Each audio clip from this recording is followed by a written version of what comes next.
Maybe you aren't using your trademark yet and you feel like you need to better understand what an intent to use application really is and who it's for. In this video, we're going to cover 3 things. Who should be using an intent to use application? What exactly is an intent to use application? And how is it different than a regular application? Hey everybody, my name is Marcella Dominguez. I am a trademark lawyer helping small and medium-sized companies with IP issues online and offline.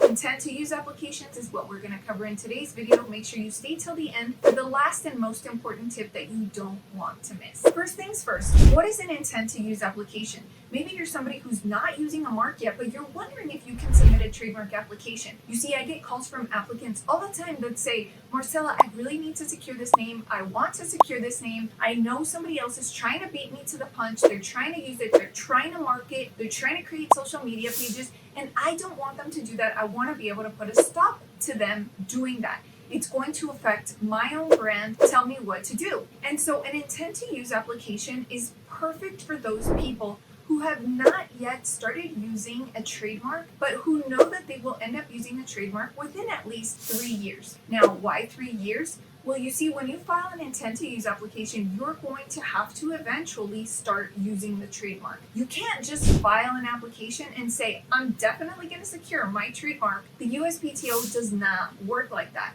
If you've watched this video right here, then you know well that one of the tips that I give in that video is that you have to start using your trademark in order to be able to acquire a registered trademark. Just because you file a trademark application does not mean that you are going to acquire a registration, okay? So if you know that you're not using that trademark yet and you're not actively selling under that trademark, then an intent to use application can be a perfect option for you. Number 2, who should be filing an intent to use application? Well, if you're an entrepreneur, a small business owner, a medium-sized business owner, even a large company, then it is okay for you to file an intent to use application. There is no special criteria that you have to meet as a type of business owner, a specific type of person, in order to be able to take advantage of an intent to use application. So by listening to all 3 of these tips, you will definitely understand what the major difference is between filing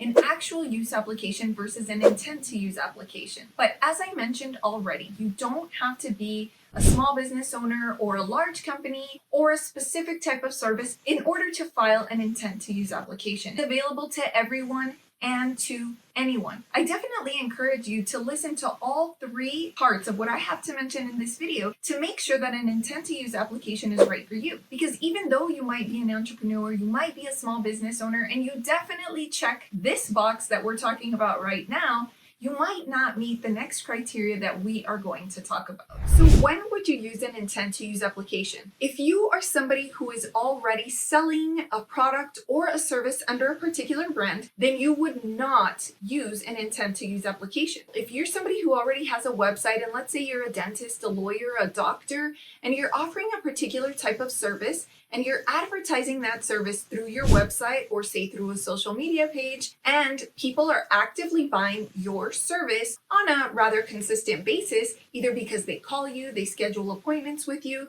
they're buying your services through a pay button on your website, then you are actively using your trademark. And if you are using your trademark, then an intent to use application would not make sense for you. Think about it. What does intent to use imply? So to have an intention may mean that you're in the works. So an intent may mean that you have a plan that's in the works. You're actively thinking about how you're going to promote your goods and services, how you're going to advertise them, how you're going to have people pay for them, and you are also working on it. So maybe you're building your website a day at a time. Maybe you've hired somebody to build your website a day at a time. While all of these actions are great for starting a business, they do not equate to use in commerce. So I want to make sure that you understand what use means before you decide that an actual use application is for you.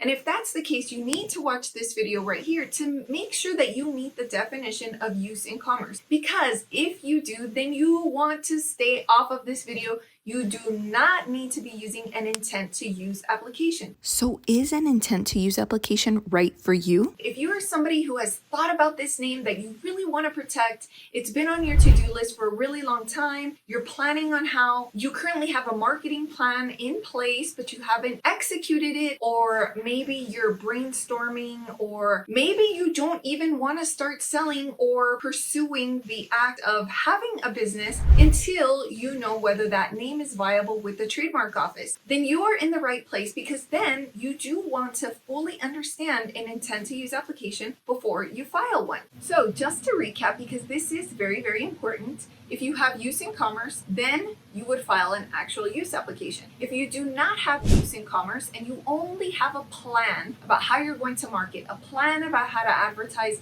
a plan about how to get your business up and running so that people can actually come and purchase from you, then that could potentially equate to an intent to use application. So if you're selling, then actual use would be the way to go. If you are not selling, then an intent to use application could be the way to go. Now, an intent to use application actually carries an extra step. If you do not feel comfortable filing an intent to use or an actual use application on your own, then make sure you scroll down into the description and you contact us. Sending us an email is always free. We'd be happy to make sure that your application gets done in the proper and efficient and cost-effective format that you would expect from yours truly. If you still want to understand more about an intent to use application and maybe what extra steps are involved, what extra costs are involved, then make sure to catch this video right here. Then you definitely want to watch it, because it is not something that I cover in this video, but it is still very relevant to intent to use applications. And you also want to make sure that you're aware of all of the costs and time involved. It does take a little bit longer when you file an intent to use application. To find out why, you need to watch that video.